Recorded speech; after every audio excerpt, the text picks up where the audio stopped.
पहले अपन बात कर रहे हैं सबसे पहले नेशनल और डोमेस्टिक के बीच में। कल जो हमने डिस्कस किया था, आज वापस उनके बारे में डिस्कशन कर रहे हैं कि नेशनल डोमेस्टिक में डिफरेंस क्या होगा, नेशनल इनकम और डोमेस्टिक इनकम में। सबसे पहले देखें नेशनल इनकम और डोमेस्टिक इनकम के बीच का डिफरेंस।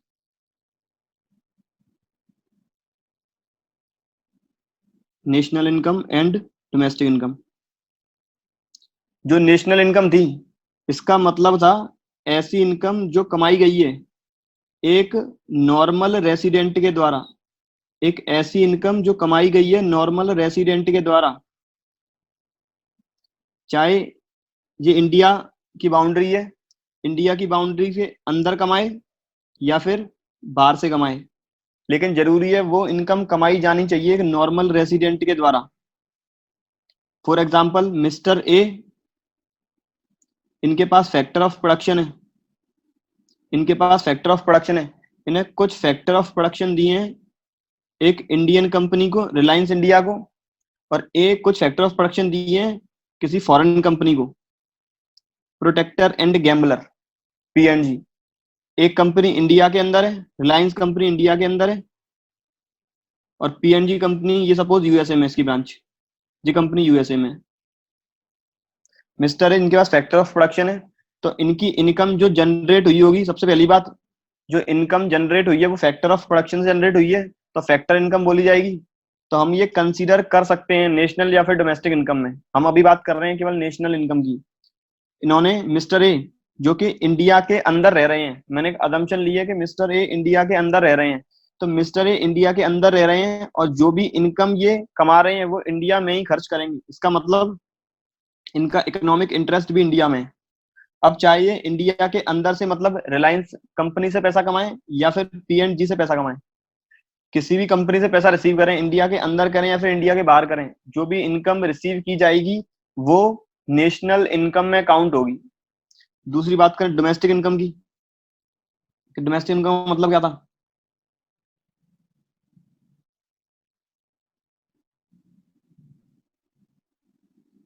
अपनी डोमेस्टिक इनकम थी एक ऐसी इनकम जो इंडिया की डोमेस्टिक बाउंड्री के अंदर कमाई जाए, जो इंडिया की डोमेस्टिक बाउंड्री के अंदर कमाई, चाहे वो नॉर्मल रेसिडेंट हो चाहे वो नॉन रेसिडेंट हो, लेकिन ये कमाई जानी चाहिए इस डोमेस्टिक बाउंड्री के अंदर। अगर इस बाउंड्री से जो भी इनकम हम बाहर कमाएंगे वो डोमेस्टिक इनकम में काउंट नहीं होगी। इसके कुछ एक्सेप्शन भी थे, जैसे इंडियन एम्बेसी जो कि यूएसए में है। इंडियन एम्बेसी यूएसए के अंदर है, लेकिन इंडियन एम्बेसी क्यों बनी है? ताकि इंडिया के लोगों की हेल्प कर पाए, जो यूएसए में इंडिया के लोग रह रहे हैं उनकी हेल्प हो पाए। तो इस एम्बेसी, यूएसए में जो इंडियन एम्बेसी है, जितनी भी इनकम जनरेट करेगी, ऐसा माना जाएगा कि ये इंडिया की डोमेस्टिक इनकम है। ऐसा माना जाएगा कि ये इंडिया की डोमेस्टिक इनकम है, क्योंकि ये इंडिया की डोमेस्टिक बाउंड्री के अंदर है, क्योंकि ये इंडिया की डोमेस्टिक बाउंड्री के अंदर है। इसका रीजन क्या है? क्योंकि वह एम्बेसी केवल इंडिया के लोगों के लिए ही काम कर रही है। अब मैं इन दोनों के बीच के डिफरेंस की बात करूं, नेशनल और डोमेस्टिक के बीच का डिफरेंस कि इन दोनों में अंतर क्या होगा। अब सपोज मुझे नेशनल इनकम निकालनी है, मुझे निकालनी है नेशनल इनकम। अब मुझे गिवन है डोमेस्टिक इनकम। डोमेस्टिक इनकम में नॉन रेसिडेंट की इनकम भी शामिल है और नॉर्मल रेसिडेंट की इनकम भी शामिल है, क्योंकि डोमेस्टिक इनकम का मतलब होता है जो भी डोमेस्टिक बाउंड्री के अंदर इनकम कमाई जाए।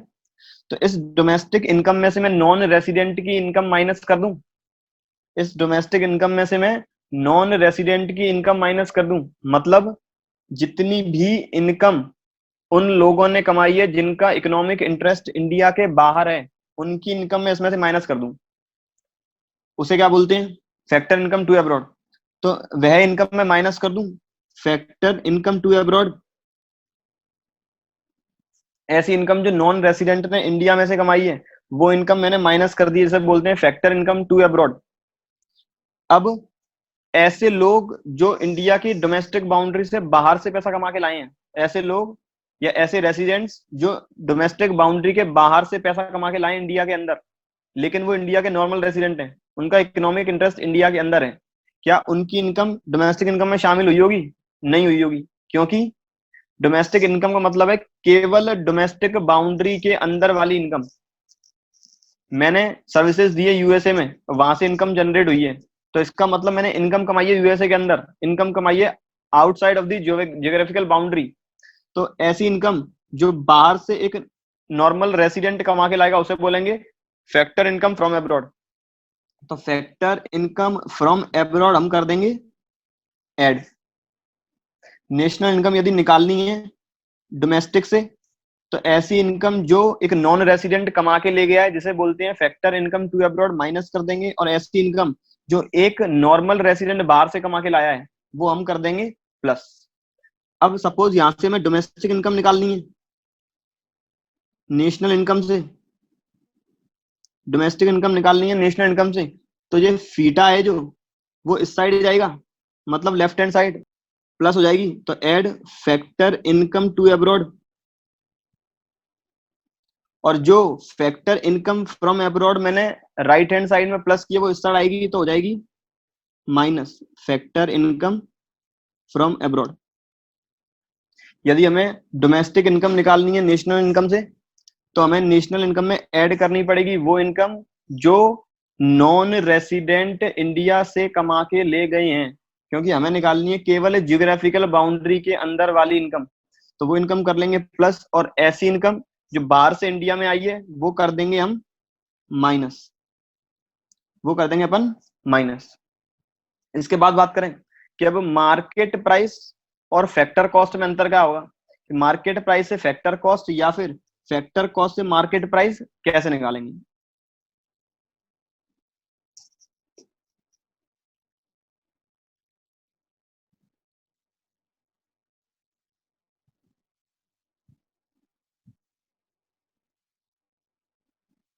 अब बात करें factor cost and market price की। सबसे पहली बात, फैक्टर कॉस्ट का मतलब होता है एक फैक्ट्री के अंदर, एक फैक्ट्री के अंदर जो भी गुड्स प्रोड्यूस हुए हैं, जो भी गुड्स प्रोड्यूस हुए हैं इनकी टोटल कॉस्ट, इनकी टोटल कॉस्ट। जब भी हमने 11th में डिस्कशन किया था टोटल कॉस्ट की डेफिनेशन, कि टोटल कॉस्ट का मतलब क्या होता है, टोटल कॉस्ट का मतलब होता है implicit cost, implicit cost as well as explicit cost, implicit cost as well as explicit cost. मतलब जितने भी फैक्टर ऑफ प्रोडक्शन प्रोड्यूसर ने खुद के लगाए होंगे उनकी कॉस्ट, प्लस जितने भी प्रोड्यूसर ने फैक्टर ऑफ प्रोडक्शन बाहर से एम्प्लॉय किए होंगे बिजनेस में उन पर होने वाला खर्चा। तो प्रोड्यूसर ने लेबर एम्प्लॉय की थी, प्रोड्यूसर ने लैंड लिया था रेंट किराए पर, प्रोड्यूसर ने कैपिटल ली थी या फिर लोन लिया था बैंक से किसी और पार्टी से, और प्रोड्यूसर के यहाँ गया था वो खुद काम कर रहा है या फिर कोई और एंटरप्रेन्योर काम कर रहा है, मैनेजर काम कर रहे हैं, तो इन चारों का खर्चा प्रोड्यूसर ने पहले ही कॉस्ट में ऐड कर लिया है। या फिर कह सकते हैं इन किसी भी फैक्टर ऑफ प्रोडक्शन की जो प्रोड्यूसर ने खुद लगाया है उसकी अपॉर्चुनिटी कॉस्ट और बाकी सभी फैक्टर्स की एक्सप्लिसिट कॉस्ट प्रोड्यूसर ने पहले ही ऐड कर ली है टोटल कॉस्ट के अंदर। एग्जांपल लूंगा, एग्जांपल सपोज एक प्रोड्यूसर ने 2 लाख रुपए पेड किए लेबर को, 2 लाख रुपए पेड किए लेबर को, 1 लाख रुपए पेड किया है रेंट, इसके अलावा उसने 50,000 रुपए पेड किए इंटरेस्ट, 50,000 रुपए इंटरेस्ट,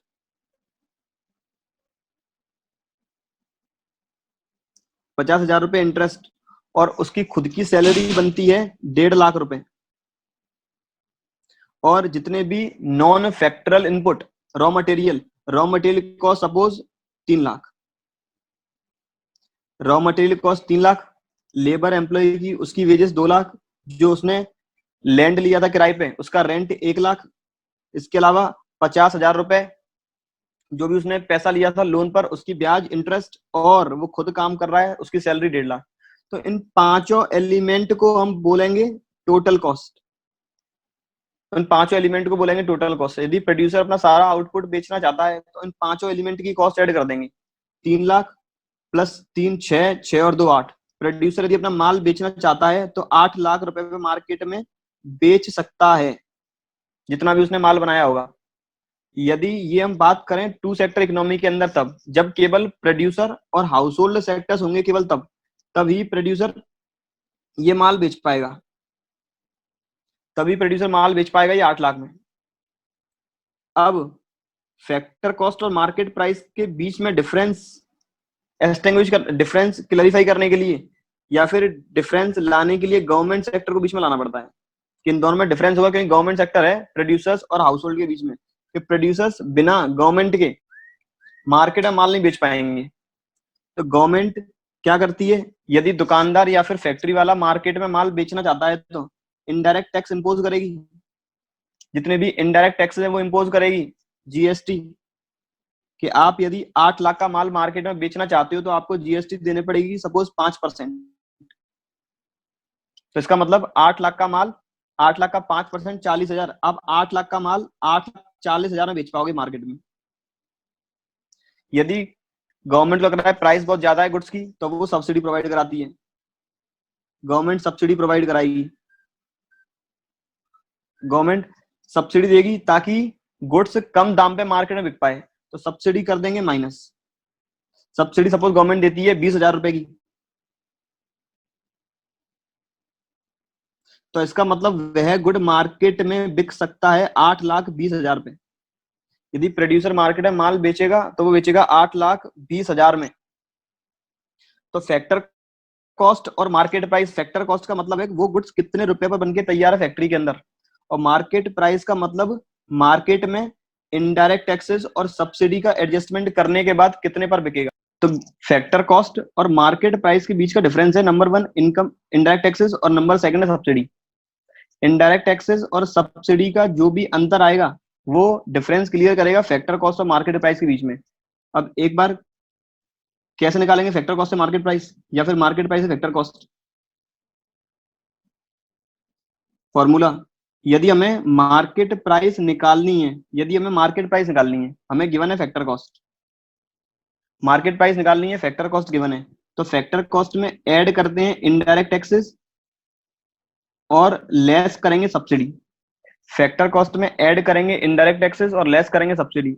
इनडायरेक्ट टैक्सेस का मतलब है जीएसटी वगैरह, जीएसटी है, वेट है, सर्विस टैक्स है। वेट और सर्विस टैक्स जीएसटी के आने के बाद हट गए हैं।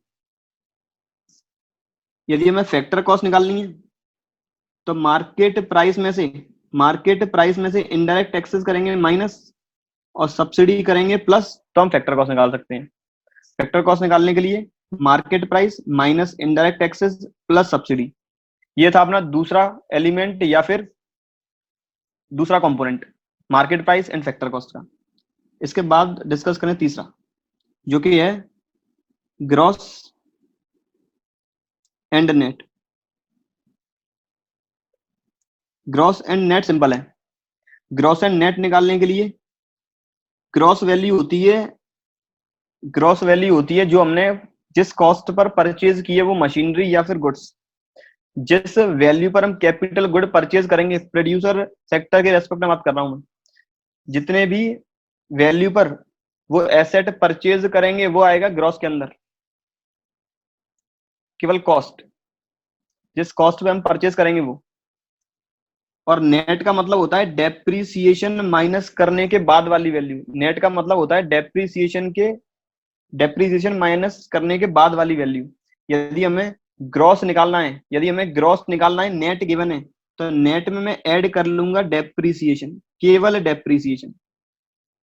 और यदि मुझे नेट निकालना है और ग्रॉस गिवन है तो ग्रॉस में मैं ऐड कर लूंगा, ग्रॉस में से माइनस कर दूंगा डेप्रीसिएशन। डेप्रीसिएशन का दूसरा नाम था consumption of fixed capital. Example, suppose मैंने एक मशीनरी परचेज की है, 5 लाख में। मशीनरी परचेज की है 5 लाख में। अब मशीनरी का डेप्रीसिएशन है 10% सालाना, मशीनरी का डेप्रीसिएशन है 10% एक साल का। तो इसका मतलब मशीनरी की वैल्यू साल में डेप्रीसिएशन लगाने के बाद रह जाएगी 4.5 लाख। तो 4.5 लाख नेट वैल्यू है, 5 लाख ग्रॉस वैल्यू है, जो 50,000 आया है वो है डेप्रीसिएशन। यदि मुझे 4.5 लाख से नेट से मुझे ग्रॉस वैल्यू निकालनी है तो 4.5 लाख प्लस डेप्रीसिएशन, तो आ गया मेरा मशीनरी की वैल्यू 5 लाख। ये अपने ग्रॉस और नेट का कॉन्सेप्ट है। अब वापस बात करें कल वाले एग्रीगेट्स की। कल मेरे 8 एग्रीगेट थे। नंबर पहला, एग्रीगेट नंबर 1 जो था GDP MP. GDP MP, gross domestic product at market price. GDP MP का मतलब gross domestic product at market price. Number second, GDP FC, gross domestic product at factor cost. Number third, NDPMP, net domestic price, net domestic product at market price. Number fourth, NDPFC, net domestic product at factory cost. Number five, NDPMP, net domestic product, sorry NNPMP, NNPMP. इसके बाद number 6, NNPFC, net national product at factor cost. Number 7, GNPMP, number 7 GNPMP. और number 8, जीएनपीएफसी, जीएनपीएफसी। मेरे 8 aggregates थे कल केवल। अब हमें केवल कन्वर्जन सीखना है कि मेरे पास यदि जीडीपी एमपी गिवन है, अब मेरे को ध्यान से सुनेंगे। अब मेरे पास केवल गिवन है जीडीपी एमपी, जीडीपी एमपी। हमें निकालना क्या है? हमें निकालना है एनडीपी एमपी। एक एक करके चलेंगे केवल। हमें निकालना है एनडीपी एमपी। हमें जीडीपी एमपी गिवन है और हमें ये वाली वैल्यू निकालनी है। ये वैल्यू कितनी होगी? जीडीपी एमपी में से मैं ऐसा क्या माइनस करूं, जीडीपी एमपी में से क्या माइनस करूं कि एनडीपी एमपी निकल आए? मेरे केवल 6 एलिमेंट है, gross, net, domestic, national, market price और फैक्टर कॉस्ट। मेरा इधर भी मार्केट प्राइस है राइट हैंड साइड में, और लेफ्ट हैंड साइड में भी मार्केट प्राइस है। इसका मतलब मुझे नेट इनडायरेक्ट टैक्सेस और सब्सिडी का एडजस्टमेंट नहीं करना है। मुझे राइट हैंड साइड में डोमेस्टिक गिवन है और लेफ्ट हैंड साइड में भी डोमेस्टिक गिवन है। इसका मतलब इनकम मुझे नॉर्मल रेसिडेंट की जो बाहर से आई है उसका कोई भी एडजस्टमेंट नहीं करना है। हमें राइट हैंड साइड में गिवन है ग्रॉस और लेफ्ट हैंड साइड में गिवन है नेट। यदि मुझे ग्रॉस को नेट में कन्वर्ट करना है, इसके लिए क्या करना पड़ेगा? डेप्रीसिएशन करूंगा माइनस। अब डेप्रीसिएशन जैसे ही माइनस करूंगा, ग्रॉस का बन गया नेट, तो ये भी आएगा net domestic product at market price. इसके अलावा अब जो तो मैंने केवल एक एग्रीगेट का कैलकुलेशन किया है या फिर केवल एक एलिमेंट माइनस किया है। अब सपोज मुझे जीडीपी एमपी वापस गिवन है, जीडीपी एमपी मुझे निकालना है एनडीपी एफसी, मुझे निकालना है एनडीपी एफसी। सबसे पहले मुझे ग्रॉस वैल्यू गिवन है और निकालनी कौन सी वैल्यू है? नेट। ग्रॉस वैल्यू गिवन है, निकालनी है वैल्यू नेट। तो डेप्रीसिएशन करेंगे माइनस, डेप्रीसिएशन करेंगे माइनस। मुझे डोमेस्टिक वैल्यू दे रखी है और डोमेस्टिक ही निकालनी है। डोमेस्टिक वैल्यू दे रखी है और डोमेस्टिक ही निकालनी है, तो इसका मतलब जो भी इनकम बाहर से इंडिया में आई होगी उसका कोई भी एडजस्टमेंट नहीं होगा।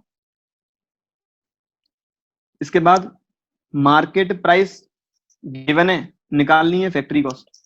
मार्केट प्राइस गिवन है और निकालनी है फैक्ट्री कॉस्ट। तो मार्केट प्राइस से फैक्ट्री कॉस्ट निकालने के लिए माल माल बाजार में बिकने के लिए तैयार है, गवर्नमेंट ने टैक्सेस इंपोज कर दिए, सब्सिडी डिडक्ट कर दी है।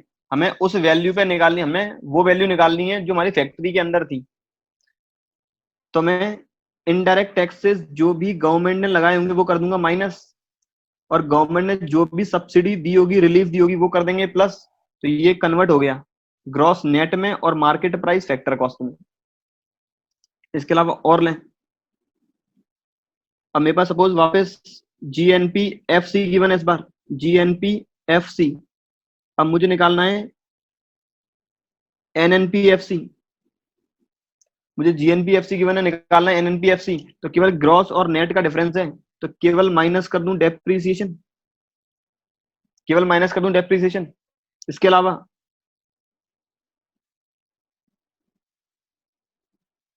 अब मुझे गिवन है